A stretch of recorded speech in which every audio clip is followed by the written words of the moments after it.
Hey everybody, this is Joe. We're talking about Marvel Multiverse, and let's do another character build. Here we go. So here is a fair criticism. When you build characters that you intend to share, it is natural to want to compare them to each other. And it is easier to compare numerical values rather than ranges or concepts. And if it is easier to measure one thing rather than another, such as damage, then we tend to overemphasize the thing that we can measure.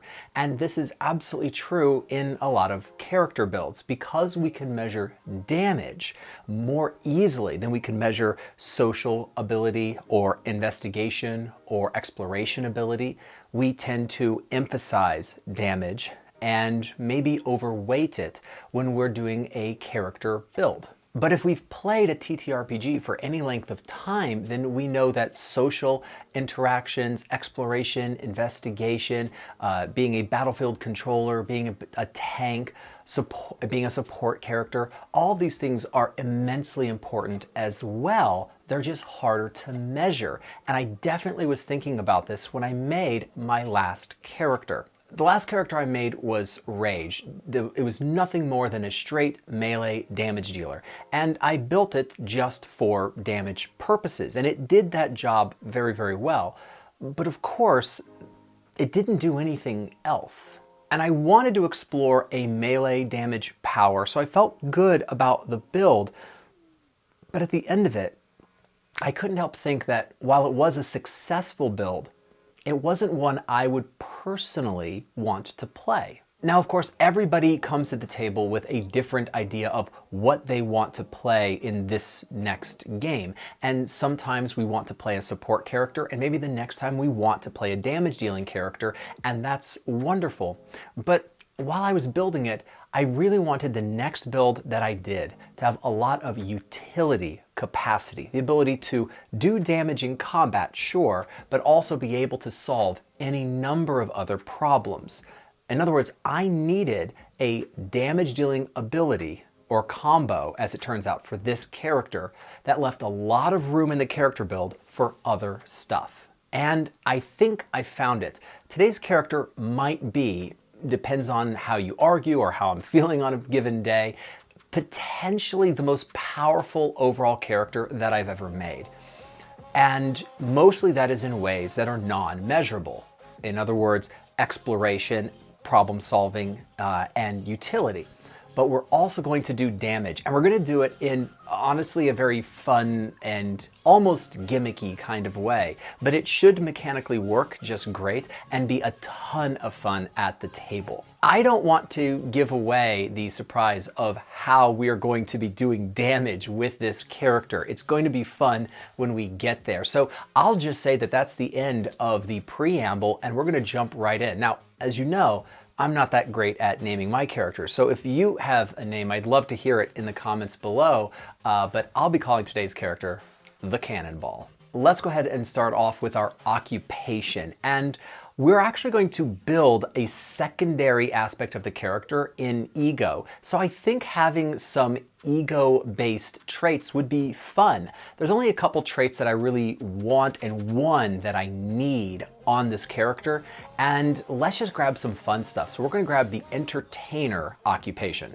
Entertainer, of course, means that we are an entertainer of some kind, perhaps in music, perhaps in some other type of performance arts, or in some other avenue. But we do get 3 traits up front. We're going to get famous, we're going to get presence, and we're going to get public speaking. Famous is going to mean that we are famous in some way, and we get an edge on ego checks with anybody who is favorably disposed to us. But we do have trouble on any ego check with anybody who is predisposed to be not favorably inclined towards us.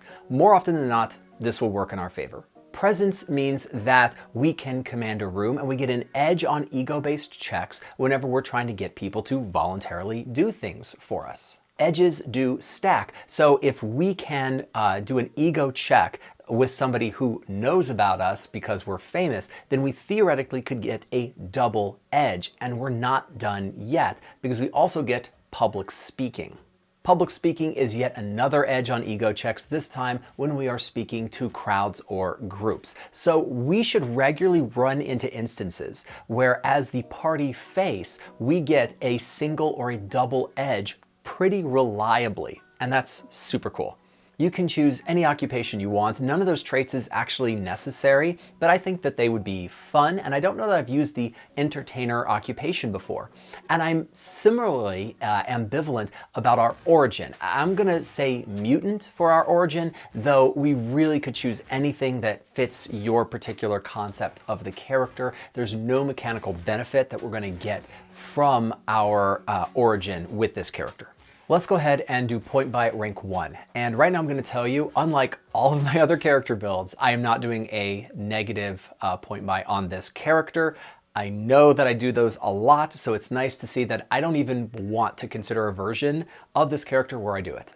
I don't need to bump a lot of things on this character, and I'm going to be able to have a number of positive values throughout the build, particularly at mid to late game. And so I just don't need a negative modifier anywhere. We're going to be putting 4 points into agility and 1 point into resilience. This is going to give us defenses with powers of 14 for melee and agility, 11 for resilience, and 10s for everything else. And you might be wondering about that 0 in vigilance. Here's the thing. If you have 0 in vigilance, the minimum amount of vigilance that you can have is 10, right? This is true for NPCs and for player characters. If you have a 0 in vigilance at rank 1, you still get 10 points of focus. And that's all we need, because at rank 1, we will take no powers that require focus. So we're not going to be expending this resource at all until at least rank 2. As a result, I really don't need to worry about my vigilance right now. You might think that putting 4 points immediately into agility is too much, and maybe you'd put 3 points into agility and 2 points into resilience. You would just want to cap your agility later on, but I don't think this character needs a negative point buy anywhere. To make this build work for the calculated damage that we're going to do, we really need to be in 2 power sets. And I don't want to do any of the gimmicks that I have done in previous videos. For instance, I don't want to use lightning actions on this character. I won't be going into the super speed power set, though I did consider it for a small reason in an early version of the build. I ended up not going that way. I'm also not going to be using surprising power to take a power early and kind of bypass rank requirements. It's not really necessary, and I don't want to do that after doing it so often with the last character build. And so if I need to go into 2 power sets, at rank 1, I'm going to go into the one that has the most rank 1 available powers. And for us, that's going to be plasticity. I love the plasticity power set. It's got a lot of utility, a lot of really fun visuals in it, and it gives us both a mechanical benefit that we're going to need, but also just a fun kind of visualization of the character. Normally I go into plasticity just to take extended reach 1 and 2, and I call it a day. We're gonna go into it much more deeply on this character build. And in fact, we're not taking extended reach at all on this character. We're actually going to start with Flexible Bones 1. Now, Flexible Bones 1 gives us a 1 damage reduction, and I have a little bit of a problem with the Flexible Bones powers. Normally, damage reduction powers, such as the Sturdy powers, have 4 levels to them. That's the way it is with Shield, that's the way it is with Sturdy. But Flexible Bones does not work that way. It has 2 levels of regular damage reduction, and you can get higher damage reduction, but it has riders to it. So for instance, if we wanted 3 levels of damage reduction, we could take Body Sheet. However, while we have 3 levels of damage reduction, the power says we cannot make attacks. Technically, I think that we could bypass that on this character, but it would be a little bit cheesy, and your narrator probably would not allow for it, and it wouldn't count for most of the time. And that is just a little bit of a bummer that we don't also have a Flexible Bones 3 for just a normal 3 damage reduction, leaving us in a position where we could either go into the Sturdy powers, but then we're taking Sturdy 1 and 2, which are going to be just duplicative and just dead weight. Or we accept that we don't have an additional 2 layers of damage reduction by the end of the character, and that doesn't feel good. Or we can go into Body Sheet and Body Sphere, which give us additional damage reduction, but they have penalties to them. On this character, I'm just going to take 2 levels of damage reduction, and I'm going to assume that I'm not getting hit because of powers we're going to take later in the character build. Anyway, if I had a player who wanted to really go deep into the plasticity power set, I would homebrew additional 2 levels of flexible bones, which just give damage reduction 3 and 4 available at the appropriate levels. The next power we're going to take is Slip Free. Slip Free is pretty great. It costs no focus. It is a reaction that is triggered when you are grabbed or pinned, and as a result of using it, you are no longer grabbed or pinned. There's no roll associated, and I think people forget just how powerful this is in this game. For instance, Time Travel Other, which allows a character to send someone else to another time, effectively ending them in the story, is a reaction that is triggered when the target is grabbed. The same thing is true for being able to steal powers in the Power Control power set, and it's true of Crushing Grip, which is something I use on insane damage dealing characters. A lot of things in this game rely on the grabbed condition, and Slip Free means that we never have to worry about that. It's actually a shockingly powerful power that you can take right away at rank 1 that costs no focus. Let's also grab some quality of life things. We're going to grab Evasion here. Evasion is going to allow us to use our agility defense against melee attacks, which is really useful. We are never bumping melee, and we are going to be bumping agility, so we might as well have some good defenses. Lastly, we're going to take Accuracy 1. Now, normally I take Accuracy on a character that does damage with ranged weapons because the Accuracy powers allow us to bump our damage multiplier up to an additional 4 with 4 levels of Accuracy. But that is not why we're taking Accuracy on this character. The accuracy powers also state that for every level of the accuracy power you've obtained, you can add a +1 to non-combat agility checks. We are going to be using that aspect of this power, and that's why we're going to take all 4 levels of accuracy. The trait we're going to take right away here at rank 1 is the only trait that is a requirement on this character, and that is free running. Free running says that we get an edge on all movement checks, and I've put this trait onto a number of characters that can fly or speedsters or any other type of high mobility characters. Free running can be helpful. On this character, it's essential, and you're going to see why at rank 2.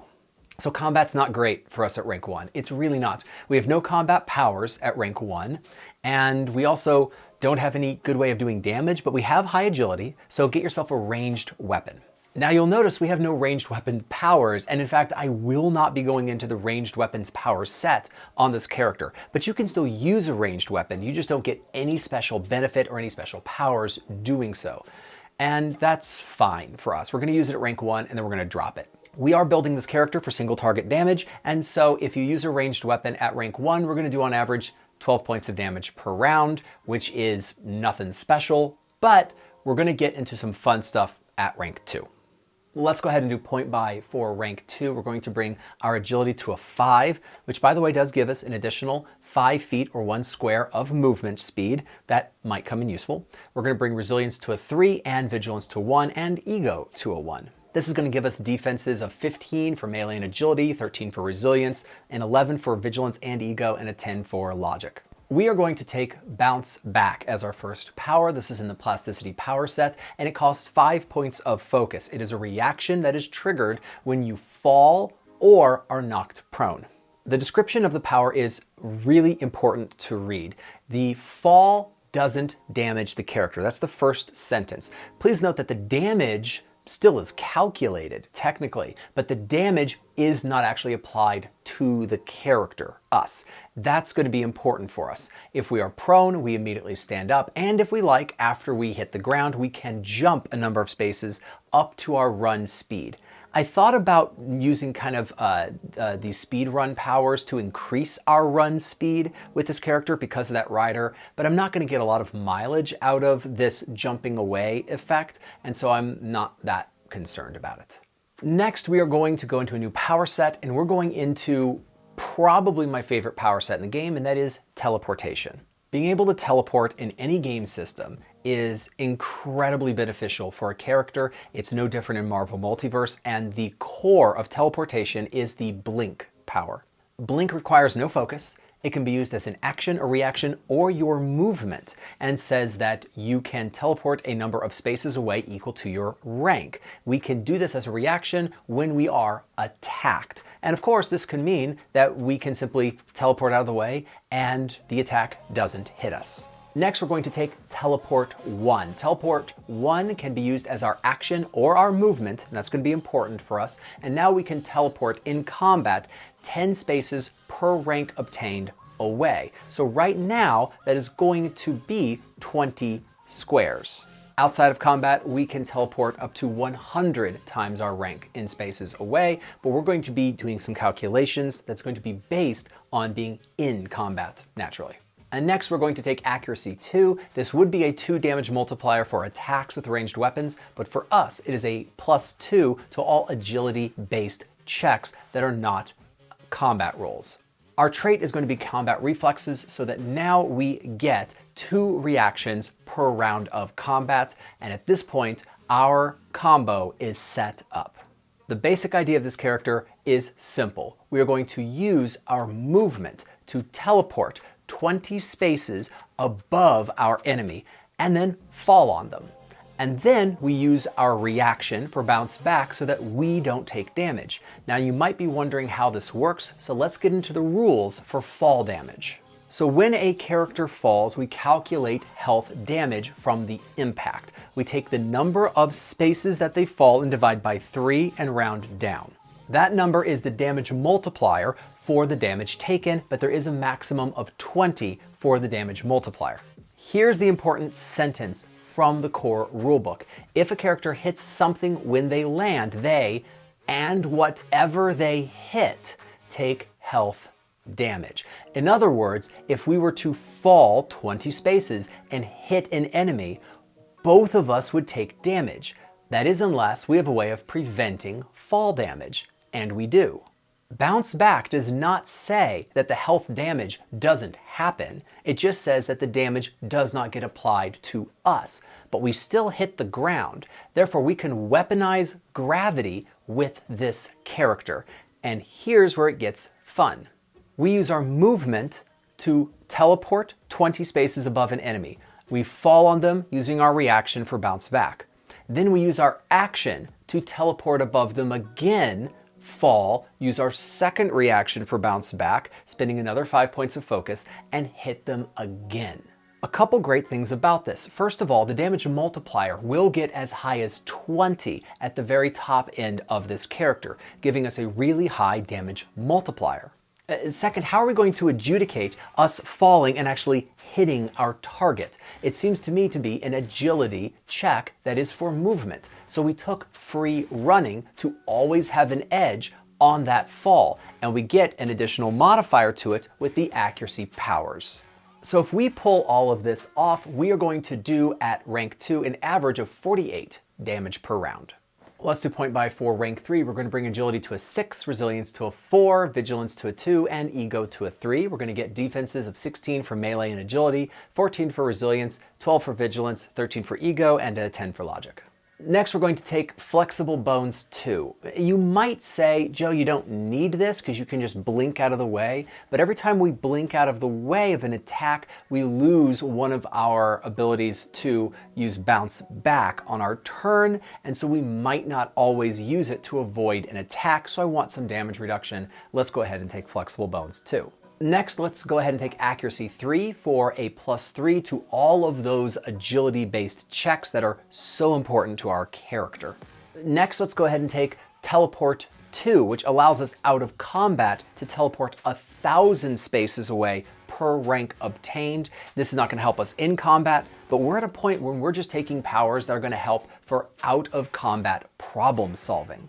Next, we're going to take Disguise, which allows us to shapeshift to look like anybody, and the check to be able to see through the disguise is based on our ego defense. So we are boosting ego as a secondary stat on the character, giving us the ability to turn into someone else and make all of the face of the party roles that we might want to use.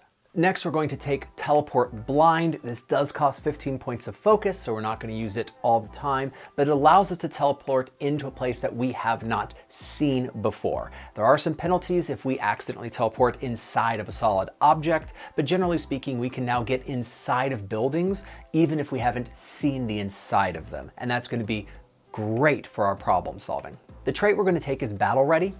This gives us an additional 30 points of focus. Now that we have a few things that take focus for us to use, we want to not run out of fuel too fast. This is the last time that I'm going to take a trait on this character that is for combat purposes. From this point on, combat will not change for us. We just fall on somebody twice and the damage will scale as we're able to teleport higher above them. So at this rank, we are going to be able to do 80 points of damage on average in a round of combat. Let's do point buy for rank 4. We're going to take our agility to a 7, resilience to a 5, vigilance to a 3, and ego to a 5. This will give us defenses of 17 for melee and agility, 15 for resilience and ego, 13 for vigilance, and a 10 for logic.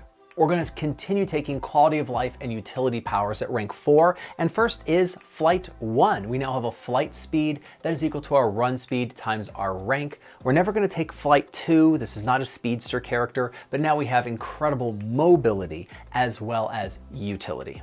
Just to shore up some defenses, we're going to take healing factor. We get to heal our resilience at the end of each of our turns. This is going to make you just almost impossible to kill, and it's really useful.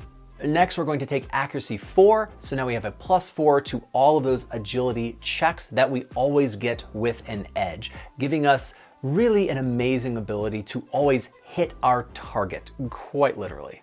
Next, we're going to take teleport together. There's both an offensive and a utility aspect to this power. We touch somebody and we can teleport with them up to our normal teleport 1 distances, or teleport 2 if we are not in combat. If the character is unwilling to teleport with us, we have to grab them first. We have never boosted melee on this character, so I do not assume we will be doing that. But bringing someone with us when we teleport can always be beneficial.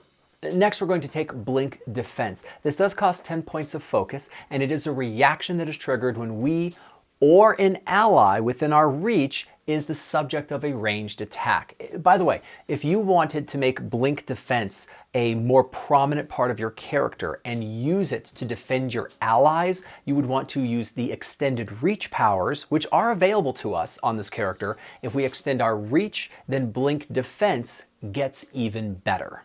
One day I think I might even build a character that is a support character or a battlefield controller that uses Blink Defense with extended reach in order to protect allies. Might be really cool. It's not the point of this build though. There's a couple aspects to Blink Defense. First of all, we use it and we immediately teleport out of the way of a ranged attack. That's thing 1.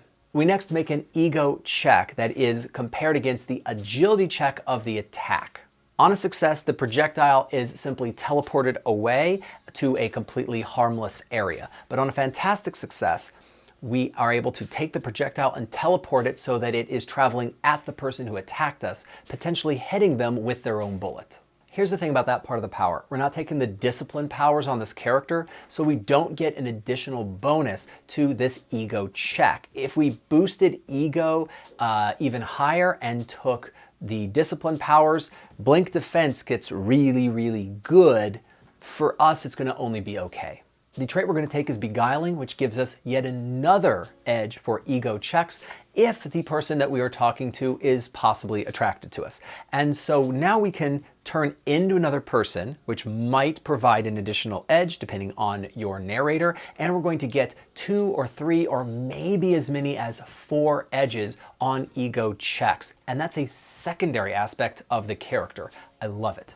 In combat, we're going to fall 40 spaces onto somebody twice and do on average 104 damage per round. Pretty nice. At rank 5, we're going to take our agility to an 8, resilience to a 6, vigilance to a 4, ego to a 6, and logic to a 1. We're going to start bumping some logic just to add some more kind of a well-roundedness to the character. So at this point, we have everything we need from plasticity, We have everything that we need from teleportation, and we have all the basic powers we want. The world's your oyster. Go into any power set that seems fun to you at this point. Some good options might be ranged weapons. Illusion looks really tasty. You could go into martial arts for some more ability to heal effectively. There's lots of places to go.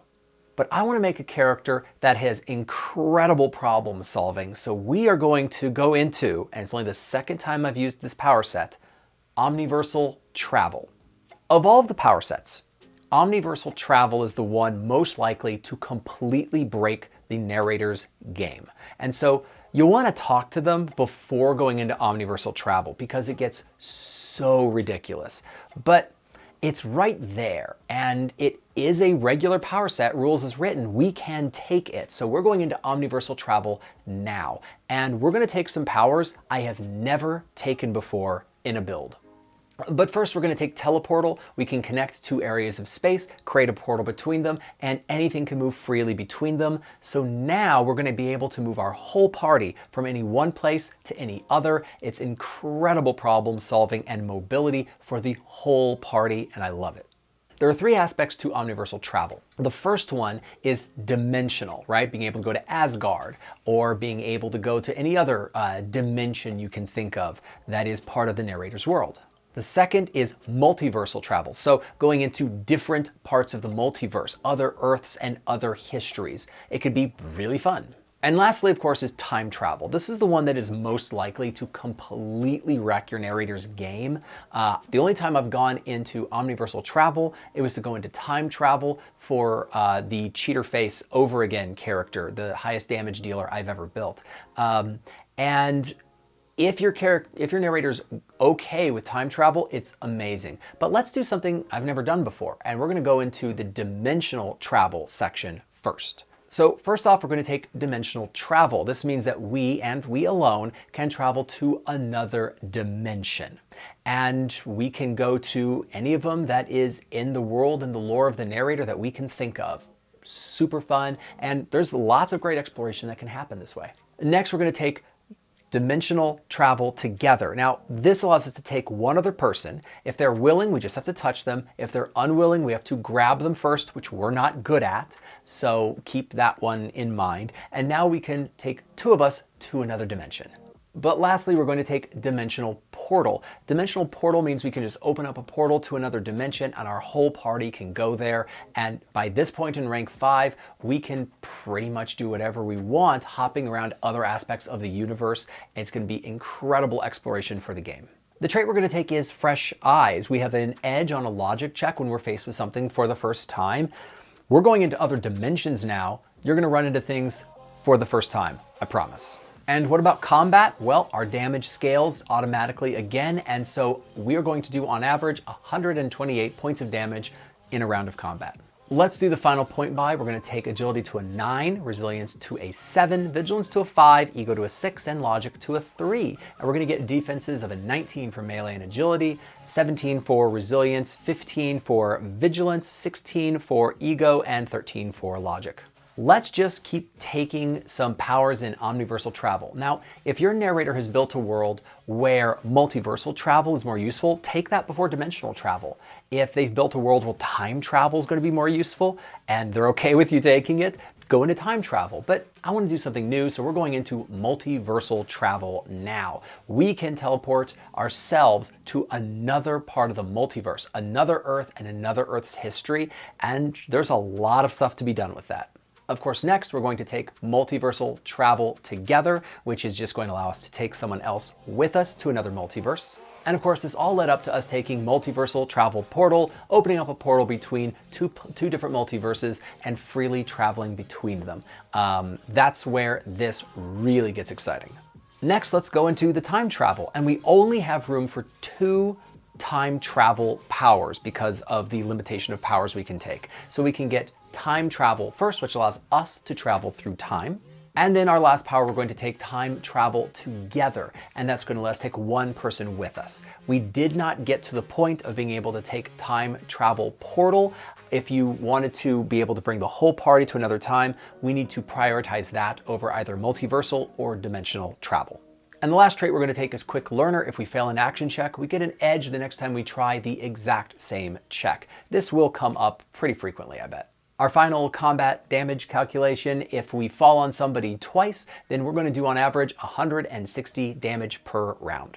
All right, so let's talk about this character and let's deal with combat first. If we take all of the damage that we do at every rank and average them together, we get 88.6 and change as our average damage. That places the Cannonball second to last in single target builds. We are behind Tsunami, we're behind the Wisecracker, we're behind Yeet, who also used teleportation effects. We're only ahead of the Bodybuilder when we calculated the Bodybuilder doing single target damage. But you know what? We only need 2 powers, and of those 2 powers, there were only 2 prerequisites before them in order to pull off our entire combat shtick. The rest of it is incredible problem solving. We are able to fall from any height and not take damage. We can teleport inside of any building. We can travel to other dimensions, and we can bring our friends with us. This character has a ton of stuff to do in non-combat situations, and that means you're never going to get bored playing this character. And if you wanted to keep the firearm with you just to be able to use that instead of your falling on people trick, well, you've got the agility and the accuracy powers to pull that off as well. I just love anytime I get to build a character using teleportation because it's always useful in game. So yes, I think this character is just incredible.